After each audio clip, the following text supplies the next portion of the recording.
இந்த நாளுக்கான கர்த்தருடைய வார்த்தை யோவான் எழுதின சுவிசேஷம் 1ஆம் அதிகாரம் 16ஆம் வசனம். அவருடைய பரிபூரணத்தினால் நாம் எல்லாரும் கிருபையின் மேல் கிருபை பெற்றோம். பார்த்தீங்களா? அவருடைய பரிபூரணம்னா முழுமையான அர்த்தம். அவருடைய முழுமையான ஆசீர்வாதத்தால் தான் நாம் எல்லாரும் கிருபையின் மேல் கிருபை பெறுகிறோம். அவருடைய முழுமையான அர்ப்பணிப்பினால தான் நாம் எல்லாரும் கிருபையின் மேல் கிருபை பெறுகிறோம். அவருடைய முழுமையான நன்மை செய்கிறதுனால தான் முழுமையாக அவர் செய்கிறார். அதனால தான் நாம் கிருபையின் மேல் கிருபை பெறுகிறோம். அவர் முழுமையாக நம்மை நேசித்ததுனால தான் நாம் அந்த கிருபையை பெற்றுக்கொள்கிறோம். அப்போ அவருடைய பரிபூர்ணம் அப்படின்னா என்னென்னா, எல்லாவற்றிலும் பரிபூர்ணம். அன்பில் பரிபூர்ணம், நமக்கு நன்மை செய்கிறதுல பரிபூர்ணம், இன்னும் நமக்காக அவர் தன்னை அர்ப்பணித்ததில் பரிபூர்ணம், அரைக்குறையே இல்லை, எல்லாமே பரிபூர்ணம். அந்த பரிபூர்ணத்தினால தான் நாம் கிருபையின் மேலே கிருபையை பெற்றுக்கொள்கிறவர்களாக இருக்கிறோம். கிருபையின் மேல் கிருபையே ஒரு பெரிய நமக்கு ஒரு கிரேஸ் அப்படிங்கும்போது தகுதி இல்லாதவனுக்கு காட்டுற தயவு. அந்த கிருபை மேலே கிருபை.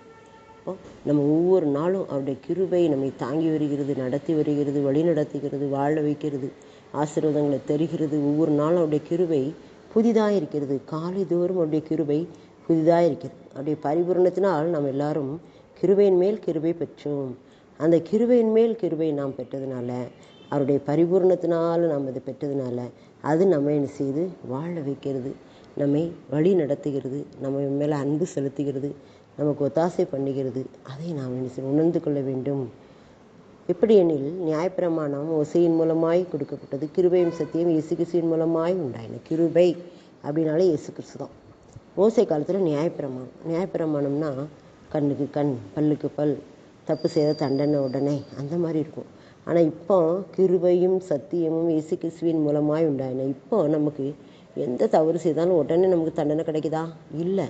அதனால் மனிதன் துணிகரம் கொண்டு இருக்கிறான் என்று சொல்லி நம்ம பார்க்குறோம். கிருபையும் சத்தியமும் இயேசு கிறிஸ்துவின் மூலமாய் உண்டாயின. அப்படின்னா அவருடைய பரிபூர்ணமான அன்பு நம்ம மேலே கிருபையாகவும் சத்தியமாகவும் வெளிப்படுகிறதுனால தான் நாம் இந்த நாள் வரைக்கும் நிலைத்திருக்க முடிகிறது. இல்லைன்னா அந்த உலகத்தில் யாருமே இருக்க முடியாது, மனுஷர் யாருமே இருக்க முடியாது.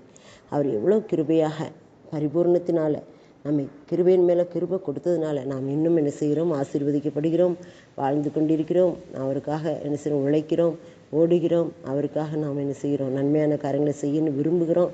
இது எல்லாமே கிருபை தான். கிருபையும் சத்தியம் இயேசு கிறிஸ்துவின் மூலமாக உண்டான. இயேசு கிறிஸ்து வந்ததுனால தான் இதெல்லாம் நமக்கு என்ன செய்ய, இந்த மாதிரியான எண்ணங்கள் நமக்குள்ளே உருவாகி நாம் அவருக்காக நம்ம என்ன செய்கிறோம்? அர்ப்பணித்து செய்கிறோம். இதை நாம் புரிந்து கொள்ள வேண்டும். ஆமென்.